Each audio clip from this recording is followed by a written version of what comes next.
আসসালামু আলাইকুম, সবাই কেমন আছেন? হাউস কুকিং চ্যানেলে আপনাদেরকে স্বাগতম। আজকে আমি বানাবো সুজির বরফি। এই সুজির বরফি খেতে কিন্তু দারুণ মজা।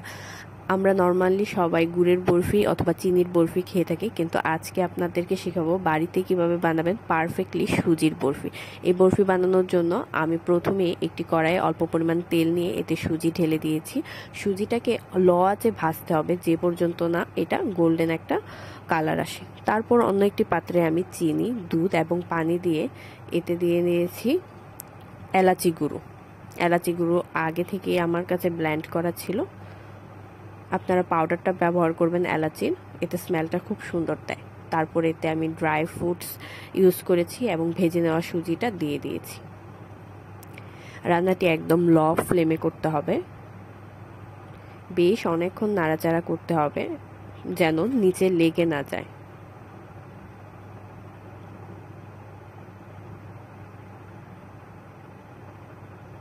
এরপর এতে আমি ঘি দিয়ে দিয়েছি, আপনারা চাইলে ওয়েলও ব্যবহার করতে পারেন, তবে ঘি দিলে স্মেলটা কিন্তু দারুণ আসে, তাই অবশ্যই চেষ্টা করবেন ঘি দেওয়ার। আমি এতে বাড়িতে বানানো ঘি ব্যবহার করেছি, অন্য একদিন থাকবে ঘি তৈরির রেসিপি। লো ফ্লেমে আমি বেশ অনেকক্ষণ নাড়াচাড়া করে নিয়েছি, সুজিটা যে পর্যন্ত ড্রাই না হবে।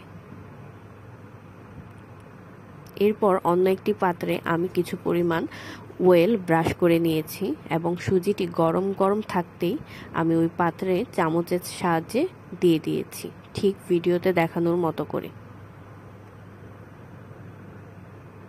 এটা একদম গরম থাকা অবস্থায় করতে হবে। এর উপর আমি কাজু বাদাম এবং কাঠবাদাম ও কিশমিশ দিয়ে দিয়েছি। আমি নারকেলও ব্যবহার করেছি, আপনারা চাইলে এগুলো স্কিপও করতে পারেন, শুধুমাত্র কাজু বাদামও দিতে পারেন।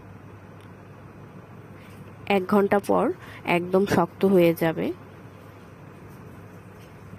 দেখতেই পাচ্ছেন কি দারুণ হয়েছে। এটি দেখতে যেমন সুন্দর, খেতেও কিন্তু দারুণ সুস্বাদু।